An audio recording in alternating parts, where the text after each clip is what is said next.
Hey Gearheads, and welcome to Garage Talk. I'm Corey, and this is a 2006 Dodge Magnum SRT8 with a 6.1 liter HEMI under this big hood.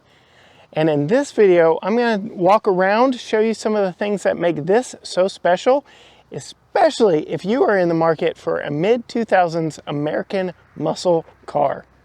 All right, what makes this one so special? Well, that starts here under the hood with the 6.1 liter naturally aspirated HEMI V8, producing 425 horsepower and just about that in the torque department. It's good. Motor Trend of the era rated it for a 5.1 0 to 60 time, which is not bad for a rear-wheel drive full-size wagon with a 5-speed automatic transmission sourced from Mercedes.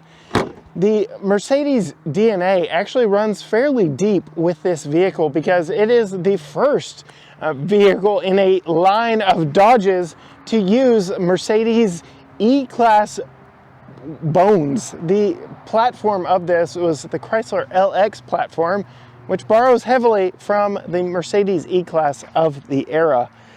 This example next to me is the first year of the SRT8 version, which comes with that much more powerful and bigger HEMI V8 under the hood. They did make lesser versions of this, dubbed the SXT or the SX for, normal suburban life. But this is the cool wagon of the era. Typical Dodge crosshair styling on the grille up there. And then an interesting circle theme starts here with the headlights, and we'll touch on that more as we work our way back. Looking at the profile of this is basically a wagon version of the very popular Chrysler 300 and Dodge Charger. And that's not a bad thing because this vehicle was perhaps a little bit ahead of its time. It has all the practicality and storage space of a modern crossover, but with the lower center of gravity and more sporty nature of a car-based sedan. You get 4 full-size doors on this one, and then here at the back, we'll talk about the hatch. So the hinge point is actually halfway up this rear window, which makes for a very wide and convenient opening when you do open this cargo hatch. And you can see, talking about crossovers and SUVs of modern times, this has tons of cargo space back here in the back. And per usual of today, you do get a retractable cargo shade. And then just to add to the grocery getter nature of this vehicle, you can lift up this false floor. You get hard plastic down here, so in case you want to get something dirty, but oh yeah, it's got cargo grocery storage system with grocery bag holders and a cargo net divider system back here behind it all. So yeah, it may be a grocery getter, but I kind of wish Chevy had done something similar during the same age and called it, oh, I don't know, a Nomad. There's a good history of American rad wagons like this. Hopping inside, you get typical mid-2000s Chrysler product. And sitting in here, you get very bolstered seats that talk to the sporty nature of the big V8 under the hood. I mentioned when we were talking about the headlights, the odd circular theme that seems quite pervasive in this vehicle. You've got one staring at you here on the center of the steering wheel, which steering wheel is not exactly attractive. It's very narrow spoked, but this huge center airbag cover with the circle for some reason. Naturally, your gauges are circles. You get a weird circle here for some reason that I'm not quite sure about. And then moving over to the doors, you get circular surrounds on the door handles and a semicircle on the door handle pulls and a round speaker cover, which of the era wasn't all that strange, but coupled with all the other circles going on up here, it's a little weird. Speedometer goes up to 180, and it is a white-faced gauge cluster that is sporty in nature. Moving across and just taking in the interior of this, it's soft touch injection molded plastic up here, but the dash is actually quite huge. The windshield is very far away from me. Like, I could barely even touch the top part of it here, which makes adjusting the mirror a process because you have to lean forward to get to it. Standard switchgear and just general 2000s Chrysler in here. If you've driven something of the era, you won't be surprised. You do get a Mercedes-sourced 5-speed automatic that has a different gate than typical American shifters, gear selectors of the time. And then you almost have a future-proof little cell phone holder right here, except my iPhone 12 Pro Max is just ever so too much large. It doesn't fit. It just doesn't fit, but almost. You've got hidden cup holders here under some hard plastic, and you get an ashtray with your cigarette lighter in tow right there in the front. Just a little evidence of how much times have changed since the mid-2000s. You get a decent size center console here. Nothing to write home about. Let's go to the middle row, or the back seats in this. Doors don't quite open up 90 degrees, so it's a little tight getting in here. Sitting behind myself for a full-size sedan or wagon, it's a little tight. My knees are grazing the back of the seat. A little bit of bolstering on these very cushioned, very padded rear seat bottoms. Get a fold-down center armrest. It is big enough to easily get 3 across back here without much problem. But that swooping, dipping roofline for the rear hatch does eat into headspace. I'm 5'10", and I'm pretty close to touching back here. So if you're any taller, that may be a problem. And then we already covered the hatch of this. But let's hop in, crank her up, and see exactly what it is like to drive.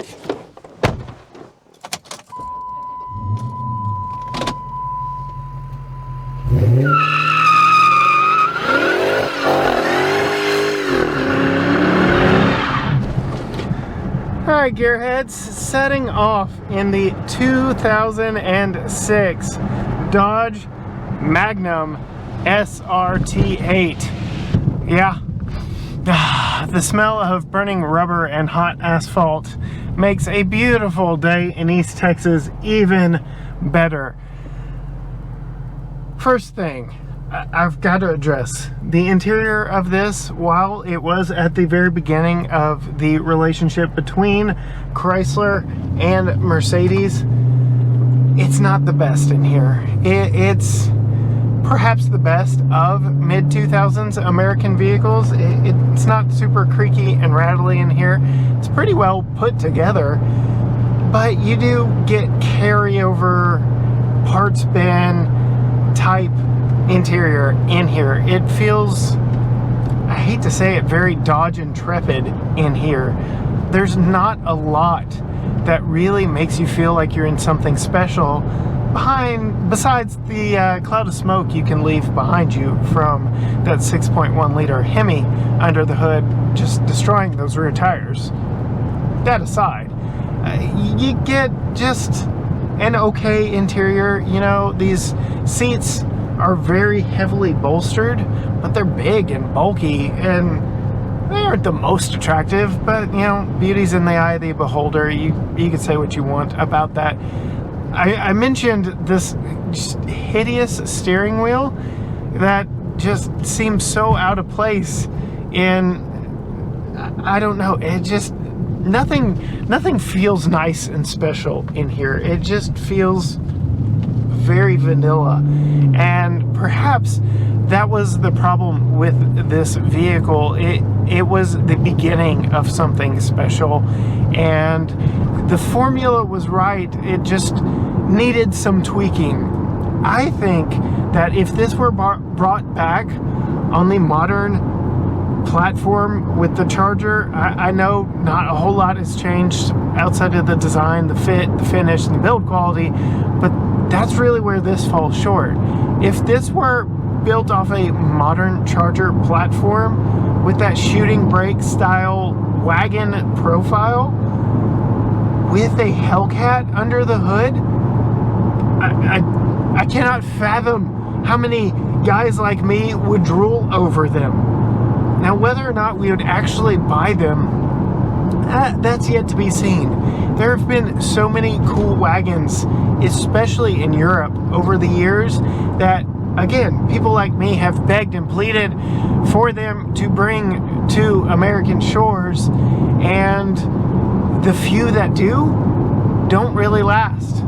I've driven a Volvo V60 Polestar, which has just crazy suspension and performance for what it was. Go check that one out. I'll link it up in the corner. There are many other, there's Mercedes E Class wagons based on this platform that have come and gone. It's not a formula that really resonates with enough buyers to convince manufacturers to keep making them or keep importing them. I mentioned there were less than 5,000 of these SRT8 versions of this Magnum ever produced, the most of which just around 2,500 in the first year of production, which this is a 2006 model.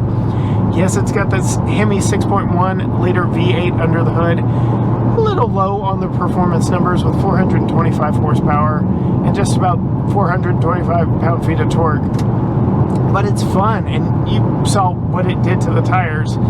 And I actually left 2 equal distant tire marks, so yeah, we've got some sort of limited slip diff back there, making sure you put all the power down, which is good.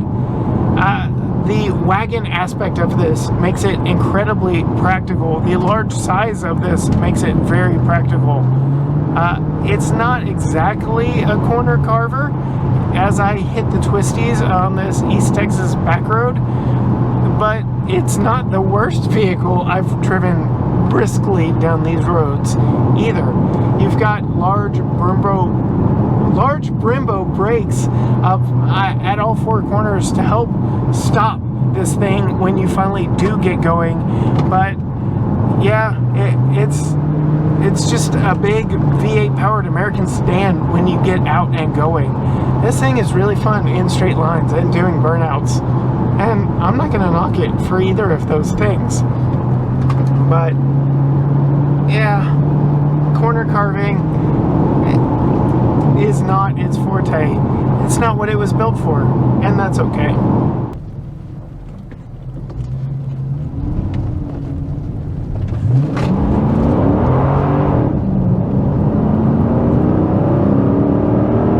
Go fast fun is what this thing is all about, and the right pedal is where you will find all the fun in this.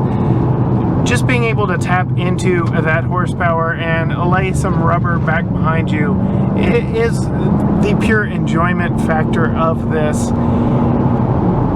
I've got some friends over at Texas Truck Channel with their brake check show that says there is such thing as a Texas muscle car or Texas sports car, and what that means is we don't necessarily have the best driving roads. You know, there's no historic Blue Ridge Mountain Parkway or anything like that here in Texas, but what we do have are miles and miles and miles of open highway and open road, and that's where this thing is really fun, in a straight line, going very fast. I mentioned earlier the speedometer goes to 180 on this. The red line is just over 6,000 RPM, and it'll rev, it'll go, and it sounds very good. It doesn't sound as good as modern HEMI V8s because Dodge has finally just said, you know, the heck with it, we're gonna make good sounding, loud, rumble V8s, and I'm here for that all day long. This one sounds good, but in my opinion, could probably use a little bit more. It's a little on the quiet side, and that's where the sleeper nature of this vehicle kind of comes into play. There aren't a lot of call-outs to what this vehicle is anywhere. There's an SRT8 badge on the trunk. There are the big dual polished sport exhaust tips.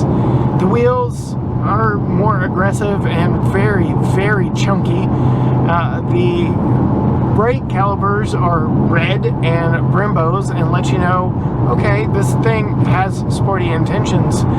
But generally speaking, it looks like a grocery getter. And that's kind of the appeal to me. It kind of feels like a modern era Chevy Nomad, which I really wish Chevy had brought us some version of that. They, you know, had the SS. If they had made a shooting brake version of that, oh, mwah, chef's kiss.